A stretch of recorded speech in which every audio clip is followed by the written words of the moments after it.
Hello, नमस्कार दोस्तों। Point teaching channel में आप आज हम आप लोगों के लिए मध्यकालीन भारत के इतिहास का ऑडियो बुक लेकर आया हूँ। ठीक, जैसा कि हम जानते हैं, चीज़ों को तो हम पढ़ते जाते हैं लेकिन उसका रिवीजन नहीं कर पाते हैं। और किसी भी एग्ज़ाम को या किसी भी चीज़ों को लर्न करने के लिए सबसे ज़्यादा अगर कोई इम्पोर्टेंट चीज़ है तो क्या है? रिवीजन। ठीक, रिवीजन की वजह से ही हम एग्ज़ाम में बढ़िया परफॉर्मेंस नहीं कर पाते हैं। पढ़ते तो चले जाते हैं लेकिन चीज़ों को रिवीजन नहीं करते, इसलिए वो हमें याद नहीं रह पाती हैं। तो उसके लिए हम आप लोगों के लिए ऑडियो लर्निंग के लिए ऑडियो प्रोवाइड कर रहे हैं। ठीक, और इस तरीके से हम पूरे जीके का प्रोवाइड करेंगे।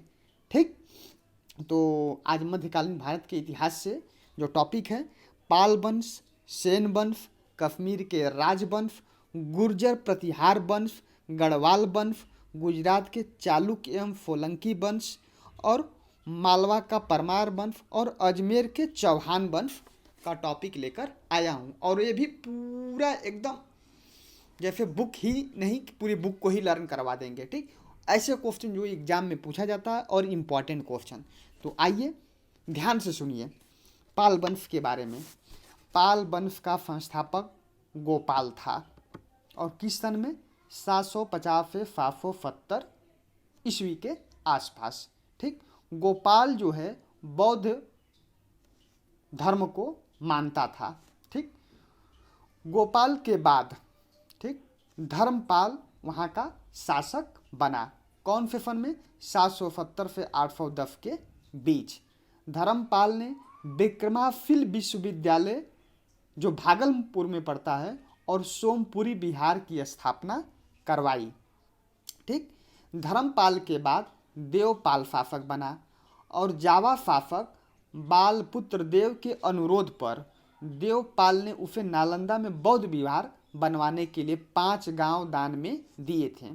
ठीक, तो पूछता है 5 गांव दान में किसने दिए थे? तो 5 गांव दान में देवपाल ने दिए थे। ठीक, अगला, महिपाल फर्स्ट के समय चोल शासक राजेंद्र चोल ने गंगा का अभियान किया। पूछा जाता है एग्जाम में, गंगा का अभियान किसने किया? तो महिपाल फर्स्ट के समय में चोल शासक राजेंद्र चोल ने। ठीक, तो ये था पाल वंश के बारे में। अब आगे आते हैं सेन वंश। ठीक, 12वीं सदी के अंत तक बंगाल में पाल के स्थान पर सेन वंश की स्थापना हो गई थी। सेन शासक बल्लाल सेन ने दान सागर तथा अद्भुत सागर ग्रंथों की रचना की। याद रखिएगा, दान सागर और अद्भुत सागर ग्रंथों की रचना किसने की? सेन शासक बल्लाल सेन ने। लक्ष्मण सेन के दरबार में गीत गोविंद के लेखक जयदेव तथा ब्राह्मण सर्वस्व के लेखक हलायुध रहते थे। याद रखिएगा, लक्ष्मण सेन के दरबार में गीत गोविंद के लेखक जयदेव और ब्राह्मण सर्वस्व के लेखक हलायुध रहते थे। ठीक, अगला, कश्मीर के राजवंश। ठीक है, कश्मीर में 3 प्रमुख राजवंश थे। कौन कौन से? कारकोट, उत्पल तथा लोहार वंश। ठीक, कारकोट शासक ललिता आदित्य मुक्ता पिंड ने कश्मीर में मार्तंड सूर्य मंदिर का निर्माण कराया था। तो पूछा जाएगा कश्मीर के मार्तंड सूर्य मंदिर का निर्माण किसने करवाया था? तो कारकोट शासक था ललिता आदित्य। अगला, कल्हड़ की राज तरंगिणी में लोहार वंश के अंतिम शासक जय सिंह का विवरण है। तो पूछा जाता है राज तरंगिणी के लेखक कौन है? कल्हड़, जिसमें लोहार वंश कश्मीर के इतिहास के बारे में लिखा है। अगला है गुर्जर प्रतिहार वंश। मालवा के शासक नागभट्ट प्रथम को गुर्जर प्रतिहार वंश का संस्थापक माना जाता है। तो गुर्जर प्रतिहार वंश का संस्थापक कौन है? नागभट्ट। ठीक, मिहिर भोज सर्वाधिक महत्वपूर्ण प्रतिहार शासक था। ठीक, वह विष्णु का उपासक था और उसने आदिवरा और प्रभास की उपाधि ली थी। मिहिर बोध की उपलब्धियों की चर्चा उसके ग्वालियर प्रशस्ति अभिलेख में की गई है। चंद्रबरदाई के पृथ्वीराज रासो ग्रंथ में अग्निकुंड से उत्पन्न 4 राजपूत जातियां कौन कौन सी याद रखिएगा, प्रतिहार, चालुक्य, परमार और चौहान वंश की कथाएं हैं। ठीक, किसमें? चंद्रबरदाई के पृथ्वीराज रासो की रचना किसने की है? चंद्रबरदाई। उसके अग्निकुंड से उत्पन्न 4 राजपूत कौन कौन? प्रतिहार, चालुक्य, परमार और चौहान। अगला है चंदेल शासकों के बारे में। ठीक, क्या है?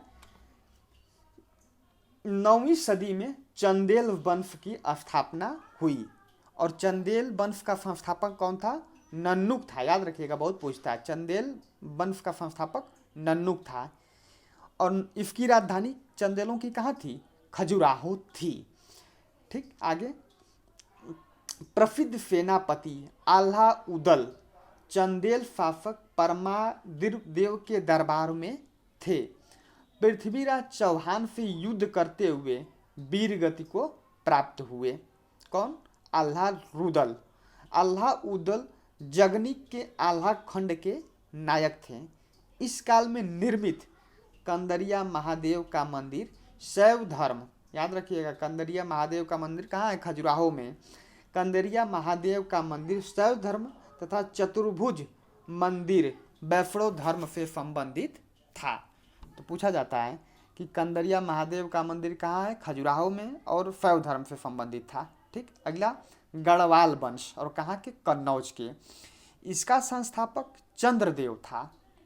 ठीक, गढ़वाल शासक जयचंद का समकालीन पृथ्वीराज थर्ड था।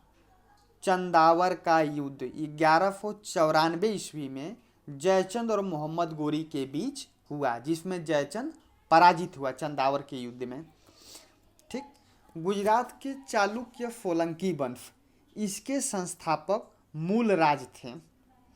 ठीक, चालुक्य शासक भीम प्रथम, जिसके बारे में ऊपर बताया गया था, चालुक्य शासक भीम प्रथम के समय में 1025 में मोहम्मद गजनवी द्वारा सोमनाथ मंदिर पर आक्रमण किया गया था।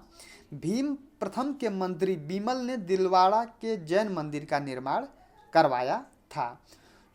गुजरात के सूर्य मंदिर का निर्माण सोलंकी शासक के काल में हुआ था। अगला मालवा का परमार वंश।